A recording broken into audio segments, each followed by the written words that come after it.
ஐயா கோவையில் நடந்தது பெரிய பாலியல் குற்ற வழக்கு, எல்லா வழக்கும் சொல்கிறாங்கய்யா. ஐயா நாங்கள் எல்லாத்தையும் பார்த்துக்கிட்டு தான் இருக்கோம்.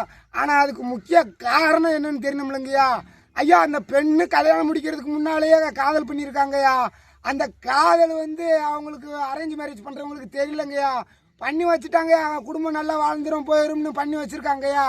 ஆனால் என்ன ஒரு சிக்கல்னா, அந்த பெண்ணு பழைய லவ்வரை, அதாவது உண்மையான லவ், ட்ரூவான லவ், அது என்னது மனிதர் உணர்ந்து கொள்ள இது மனித காதல் அல்ல அப்படி சொல்கிற லவ்வாக இருந்திருக்கும் போலங்கய்யா. இவங்க தொடர்புலேயே இருந்திருக்காங்கய்யா. 5 வருஷம் ஓடிருச்சுங்கய்யா. அதில் ஒரு பொம்பளை பிள்ளை பெற்றுட்டாங்கய்யா, ஆம்பளை பிள்ளையும் பெற்றுட்டாங்கய்யா. புருஷங்காரனும் அதெல்லாம் பார்த்து கண்டிச்சு அப்படி இப்படின்னு நடந்திருக்குங்கய்யா. கண்டிக்கிறதும் வைக்கிறதுமா இருந்திருக்கு. கொஞ்சம் வெறுப்பு உணர்வுகளும் ஏற்பட்டிருக்கு. இவங்களும் அந்த டீப்பான லவ்கிட்ட பேசி வார்த்தை நடந்து போய்கிட்டே இருந்திருக்கு. காலங்கள் கிளைமாக்ஸில் கொண்டு வந்துருச்சுங்கய்யா. இதுக்கு மேலே உணர்ச்சிகளை அவங்களால கட்டுப்படுத்த முடியலைங்கய்யா. சேர்ந்து வாழ்கிற திட்டங்களில் இருந்திருக்காங்கய்யா. இவர் நைட்டு வேலைக்கு போக அவர் வீட்டுக்கு வர, இவர் நைட்டு வேலைக்கு போக அவர் வீட்டுக்கு வர, இப்படிமா இருந்திருக்கு. காலங்கள் ஜமாயாக இருந்திருக்காங்க. ஒரு காலகட்டத்தில் கிளைமாக்ஸில் வந்தோடனே இதுக்கு தீர்வு பார்க்கணும்ட்டு உணர்ச்சி வசத்தில் நம்ம 2 பேரும் சேர்ந்து வாழும்ன்ற நோக்கத்தில் இருந்திருக்காங்க. இவன் அந்த பிள்ளைய கொல்லணும்னு கொண்டானோ, கற்பழிச்சு கொண்டானோ எங்களுக்கு தெரியல. ரிப்போர்ட்லாம் தெரியல. எடுத்தோடனே கற்பழிச்சு கொண்டான்னு நீங்கள் சொல்கிறீங்க, எங்களுக்கு தெரியல. அவர் அந்த பிள்ளைய ஒன்றும் கொல்ல சொல்லியிருக்கணும். அந்த பெண்ணு கொண்டுட்டு நம்ம எங்கிட்ட தனியாக போய் சேர்ந்து வாழ்ந்துடலாம் அப்படின்ற ஒரு முடிவு எடுத்துருக்கலாம். ஏன்னா மனித உணர்வு அந்த காதல் கண்ணை மறைச்சிரும். மிருகத்தோட மோசமானது அந்த காதல். First love, true love. யார் கடவுளே எதிர்த்து நின்றாலும் சரி, கடவுளை 2 செதுக்கி விட்டு அந்த கடவுளை தாண்டி போய் அந்த லவ்வை கை பிடிச்சிருவாங்க. அப்படி ஒரு மைண்ட் செட்டு தான் இருக்கும் அந்த லவ்வருக்கு. அதுபோல் அவனும் அந்த மாதிரியான விஷயங்களை செஞ்சுட்டான். அவன் ஒன்று கொண்டுட்டு வந்திருக்கணும், இல்லாட்டினா அவன் கெடுத்து கொண்டேன்னு சொல்லியிருக்கீங்க. அதெல்லாம் கொடுறது தவறுதேன். அதெல்லாம் தவறுன்னு சொல்ல முடியும். இருந்தாலும் இதுக்கு அடிப்படை மாற்றம் என்ன? நீங்கள் அந்த பழைய லவ்வரோட நீங்கள் அதை சேர்த்து வச்சுருந்தீங்கன்னா இந்த மாதிரியான பிரச்சனை வந்திருக்காது. இந்த மாதிரியான ஒரு நிகழ்வு நடந்திருக்காது. இந்த மாதிரியான சூழ்நிலை நடந்திருக்காது.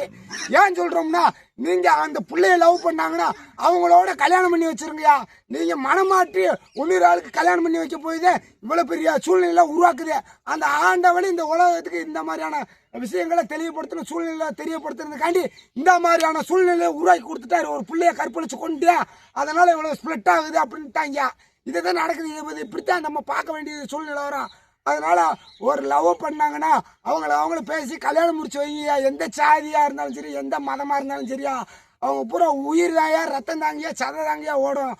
அவங்களுக்கு அவங்க வாழ்க்கை உரிமையை தேர்ந்தெடுக்கிறதுக்கு அவங்கள நீங்கள் விட்டுணும்யா. நீங்கள் அதை விட்டுட்டு அதை அவங்களோட சுயமான விருப்பங்களை நீங்கள் தவிர்க்கிற அளவுக்கு நீங்கள் மாற்றமா கல்யாணம் பண்ணி வச்சிங்கன்னா அவங்க எங்கேயா போவாங்க? இந்த மாதிரி சூழ்நிலை நடக்கும்யா. இதை நான் சொல்கிறது தவறுலாம் சொல்ல மாட்டேன். அப்படி கொலை வேண்டாதெல்லாம் நான் தவறுலாம் சொல்ல மாட்டேன்யா. நடைமுறையில் நடந்துருச்சுங்கய்யா. இங்கே யார் சரின்றதோ தவறுன்றதோ சொல்கிறதுக்கு எவனும் யோக்கியமானவன் கிடையாதுங்கய்யா. நடக்கிறது பூரா இறைவன் தீர்மானிக்கிறதுயா. அது நடக்கதாங்க செய்யும். அதாவது மகாபாரதத்தில் எப்படி ஒருத்தர் திசுவை எப்படி வயிற்றுலேயே வச்சு கொண்டானோ அதே மாதிரியாத்தையா இங்கேயே வச்சு கொண்டுட்டாங்கய்யா. இது இறைவனும் இந்த மக்களுக்கு ஒரு செய்தியாக சொல்கிறாங்கய்யா. அதை அப்படித்தாங்க நம்ம எடுக்கணும். நீங்கள் அந்த கொலை குற்றவாளிக்கு தீர்வு மட்டும் காணும்ன்றீங்க. இந்த பிரச்சனை சூழ்நிலைக்கு தீர்வு மொத்தமாக காண்றதுக்கு தான் இறைவன் இந்த மாதிரி அவுத்து வச்சுட்டாங்கய்யா. இதை வெளிப்படுத்துகிறாங்கய்யா. எவன் மூலியமாக வெளிப்படுத்துகிறாங்கய்யா. அதனால நாங்கள் சொல்கிறோம்ங்கய்யா. ஐயா மகாபாரதத்தில் எப்படி அவன் திசுவை கொண்டானோ திசுப்பால அது மாதிரியா தாங்கய்யா இங்கேயும் இதே மாதிரியா கொண்டுட்டாங்கய்யா. மொத்தம் நடக்கிறது பூரா இறைவன் செயல் தாங்கய்யா. நீங்கள் பார்த்தின்னு வர்ற காலங்களில் லவ் பண்ணாங்களா, லவ் பண்ணுறவங்கள கல்யாணம் பண்ணி வைங்க. தேவையில்லாமல் இன்னொரு ஆண் தெரிஞ்ச போய் உள்ளே விழுவாதீங்கய்யா. அது இவ்வளோ பெரிய மோசம் இல்லை. இவ்வளோ பெரிய கொலையில் கொண்டு போய் விட்டுருமுங்கய்யா. மக்களே திருந்தி செயல்படுங்கய்யா. மக்களே உங்களுக்கு பிடிச்சமான லவ் வர நீங்கள் போய் அடங்கியா. அவங்களுக்கு 2 பேரும் கணக்காக இருந்தீங்கன்னா நீங்கள் பேச முடியுங்க சாமியா. தேவையில்லாமல் இந்த மாதிரியா பிரச்சனைகளை செய்யாதீங்க. நாட்டுக்கும் கேடு, நாட்டை ஆள்றவனுக்கும் கேடு, எல்லாத்துக்கும் கேடுங்கய்யா. தமிழ் மக்களுக்கே கேடுதாங்கய்யா. இது அவப்பேருங்க. அந்த அவப்பேர் வராத அளவுக்கு இனி வர்ற காலங்களில் இருங்கய்யா.